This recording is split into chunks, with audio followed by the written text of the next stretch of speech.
বিষাক্ত বা সাধারণ যে কোনো সাপের কামড়ে অসুস্থ রোগীর চিকিৎসা চলছে কালো রঙের আশ্চর্য পাথরে। তাতেই নাকি সুস্থ হচ্ছেন শত শত রোগী।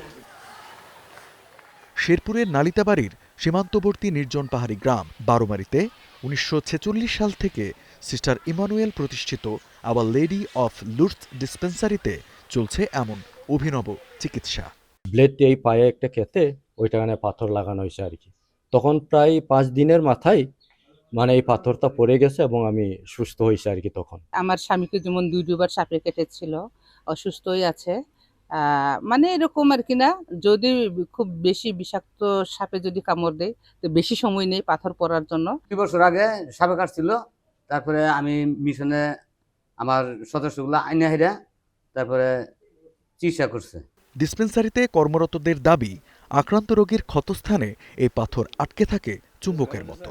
এরপর বিষমুক্ত হলে স্বয়ংক্রিয়ভাবে পড়ে যায় অলৌকিক এই পাথর। একটা সময় বিনামূল্যে এই সেবা দেয়া হলেও এখন রোগীর কাছ থেকে নেওয়া হয় 500 থেকে 2000 টাকা।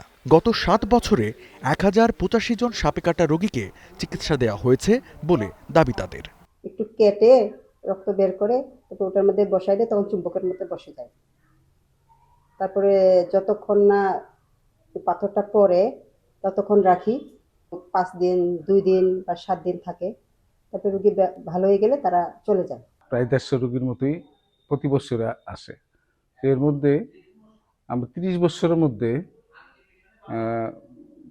7-8 জন রোগীও এখান থেকে মারা যায়নি।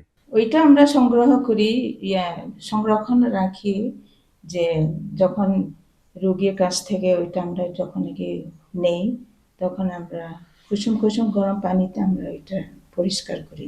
বিজ্ঞানে এমন চিকিৎসার কোনো ভিত্তি নেই দাবি করে স্বাস্থ্য বিভাগ বলছে সাপে কাটা রোগীর একমাত্র চিকিৎসা অ্যান্টিভেনম। নন পয়জনাস স্নেকতে তার কামড় দিয়েছে, সেই জন্য হয়তো ওনারা এমনি ভালো যাচ্ছে, কারণ সেক্ষেত্রে কোনো চিকিৎসার প্রয়োজন হয় না নন পয়জন যদি হয়ে থাকে। তারপরে যদি এমন হয়ে থাকে যে না শতভাগই সবাই ভালো যাচ্ছে, সেক্ষেত্রে আমরা ওইটা সরজমিনে দেখে যদি প্রয়োজন মনে করি তাহলে আমি কথা বলবো যে এটা কিছু একটা সাইন্টিফিক ব্যাখ্যা আছে কিনা যাচাই করা যায় কিনা। আদারওয়াইজ এখন পর্যন্ত আমরা যেটা জানি যে এটা কোনো সাইন্টিফিক ব্যাখ্যা নেই।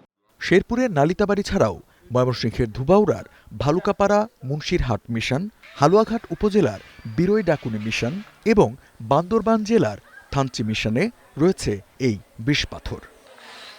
Desk report, star news.